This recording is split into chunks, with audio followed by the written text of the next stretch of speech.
അസ്സലാമു അലൈക്കും വറഹ്മത്തുള്ളാഹി തആല വബറകാതുഹു. പ്രിയ സഹോദരങ്ങളെ, നമ്മുടെ എല്ലാം ടെൻഷനാണ് ആപത്ത് മുസീബത്തുകളെ തൊട്ടുള്ളത്. ചിലർക്ക് പ്രതീക്ഷിക്കാത്ത ടൈമിലാണ് ഓരോ ആപത്തുകളും കയറി വരുന്നത്. മുസീബത്തുകളെ തൊട്ട് കാവൽ കിട്ടാൻ മുത്തുനബി പഠിപ്പിച്ച ഒരു ചെറിയ ദുആയാണ് പറയാൻ പോകുന്നത്. ചൊല്ലേണ്ടത് എന്താണെന്ന് പറയാം. ഇത് എത്ര വേണമെങ്കിലും ചൊല്ലാം. വീഡിയോ ഉപകാരപ്പെട്ടാൽ സബ്സ്ക്രൈബും ലൈക്കും ചെയ്ത് സപ്പോർട്ട് ചെയ്യണേ. ഇമാം നവവി റളിയല്ലാഹു അൻഹു പറയുന്നു, പകലിന്റെ ആദ്യത്തിൽ ഒരാൾ ഇത് പറഞ്ഞാൽ വൈകുന്നേരം വരെയും, വൈകുന്നേരം പറഞ്ഞാൽ പ്രഭാതം വരെയും ഒരു മുസീബത്തും അവനിൽ എത്തുകയില്ല എന്ന് നബി സ്വല്ലല്ലാഹു അലൈഹി വസല്ലം പറഞ്ഞതായി അബൂ ദർദാ റളിയല്ലാഹു അൻഹു പറഞ്ഞിട്ടുണ്ട്. ഇനി ദുആ ഏതാണെന്ന് പറയാം.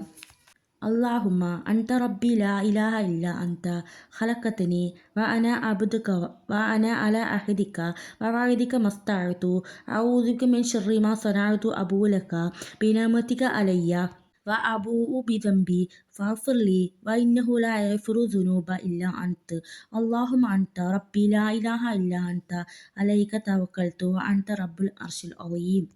ഒരു ചെറിയ ദുആയാണ്, ചൊല്ലാൻ എളുപ്പമാണ്.